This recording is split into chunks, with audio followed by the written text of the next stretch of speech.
Michael Amburn and Michele Reynolds are here, and they're going to be talking about it. Amburn, whatever. Yeah, Amburn. Nobody pronounces it. No, not even me. But Michele Reynolds, we got that one. Well, now you do. Change your name. That's Anyway, true. We're talking about Around the World in 80 Days, and it's a production that's going to be at the Lyric Theater, and it starts actually tomorrow night. Yes. Yes? Starts at 7, doors open at 6, Thursday, Friday, Saturday at 7, and Sunday at 2. And it's Sunday a one-week run? Yep, just this 1 week. run. So you can't wait next week to watch it. No. Yeah. No. You got to buy your tickets this week. So, is this your Virgin directing debut, or have you done this? Technically, yes. Yeah, technically, Okay. yes. It's both of I know you our- both have been involved a lot, yeah. but Yeah, we've both been involved for years. Him a lot longer than Yeah, me. my first show with the theater company was South Pacific when we did shows back at the high school, and I guess that was 98. So, wow. yeah. And I've been involved for about 7 years, and I've done a lot of stuff in my high school times too, and I've done some directing stuff in my high school, but this is the first time directing for the OAC. Yeah. And will you want to do another one? Um, Has it been a Yes. positive experience for sure then? Yeah. It's been a definite learning experience for both of us based on pros and cons and how things happen, and Right. it's really helped. Has it been a good combo? Yeah. Yeah. Well, Michelle's just been like rocking nonstop ever since auditions, really, because the way we had auditions, I was going in to have hip surgery the following wow. Monday. So we had auditions that weekend.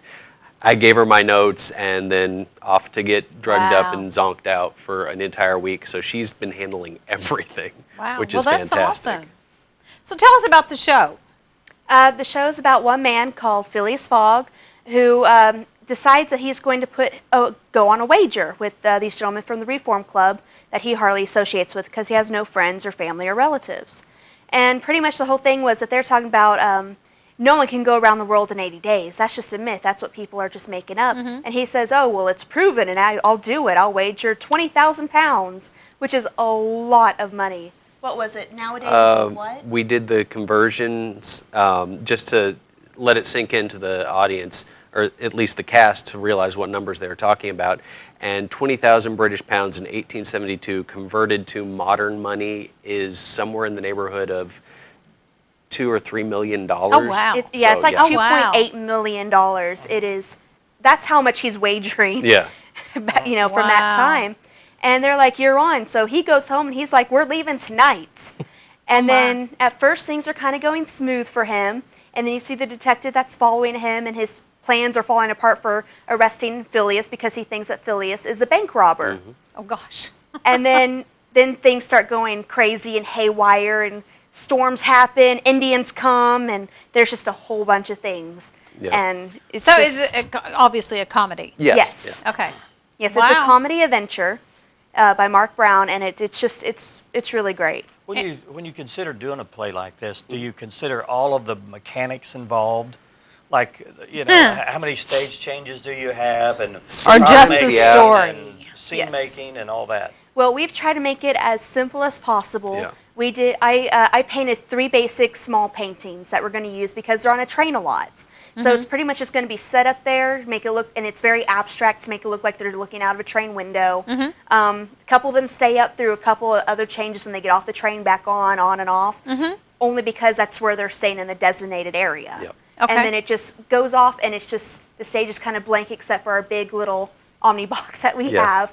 That kind of. So you've been able to get by with minimal Oh set. yeah, we're Yes. trying to keep it as minimalist as possible. I don't know if anybody saw Our Town when it was done here several years ago, but that was Brian Miller was directing that, and I was assistant directing him with that, and we kept it bare minimum the way that show's supposed to be, and a lot of that philosophy is carrying over into the set for this. We've just got chair and table for some scenes. We've got a lectern that doubles for every single clerk's office, plus a clock, plus this, that, and the other. So. Well, I guess that engages your audience to use their imagination. Absolutely. And that's Oh, yeah. the great thing about the Omnibox, which we ended up coming together with. It was originally going to be a stack of several boxes, and Michele straightened me out. That's going to be too much work. I was like, look, you and I are the only ones really building this thing, and your hip is out of whack, and I can't do all this by myself. Right. So it's one box with attachments. There you go.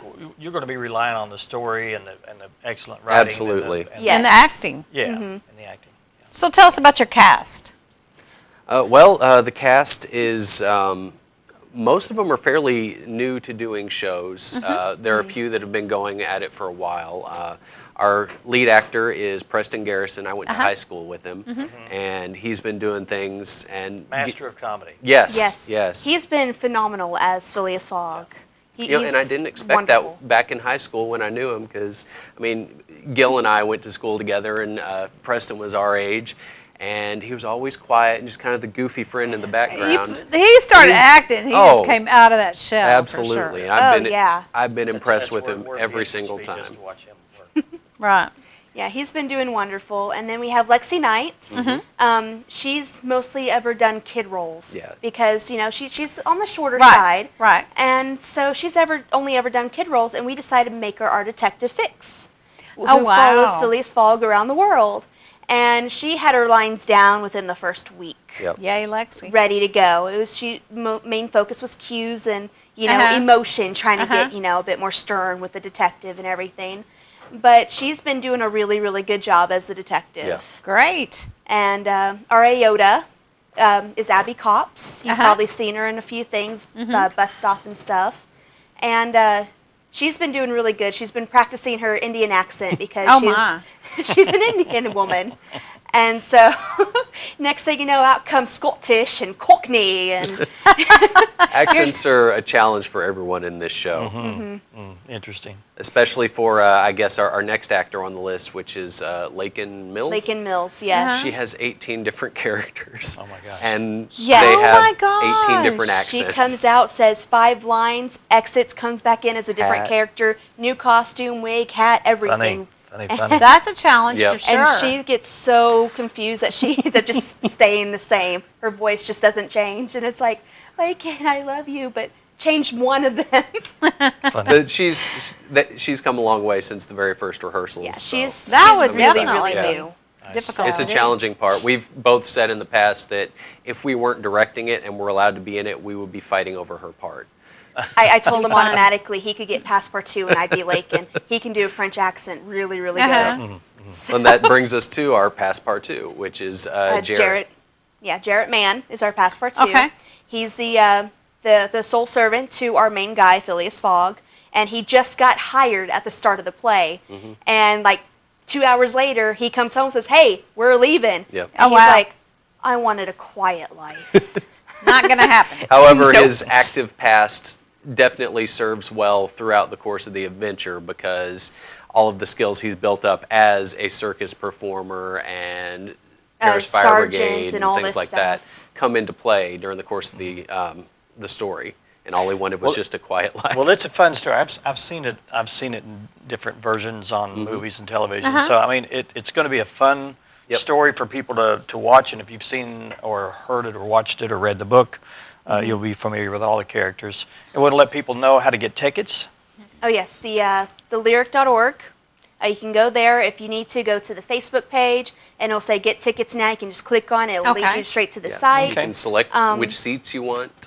Yeah, you can call them instead and say, "Hey, I want to order these tickets," and so on and so forth. Or you can just order it when you get there. Yeah. All right. So, A lot better than standing out in the hot sun or the rain or whatever Right. other weather. Right. And we want to let people know that this is a 1-week run. So it's a Thursday, Friday, Saturday, and Sunday, and it will not be repeated. So don't think that if you're used to those 2 weekend runs or 3 weekend runs, need to get your tickets pretty tickets soon now. and come and watch this funny play. Make your plans. yeah, and with to it see being Father's Day weekend too, I mean, it's a perfect Father's Oh Day yeah, play. yeah. Our closing night is So- on Father's Day, Okay. so it's a great and that time. will be a to- matinee at 2. Yes. Yep. Okay. Great time. Bring Dad out. Give him a good laugh.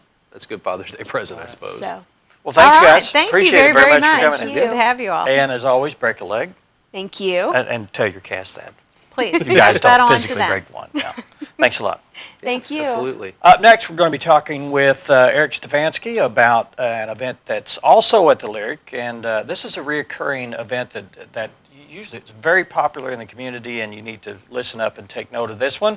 And we'll be talking to Eric in just a couple minutes. Stay with us. You're watching 726.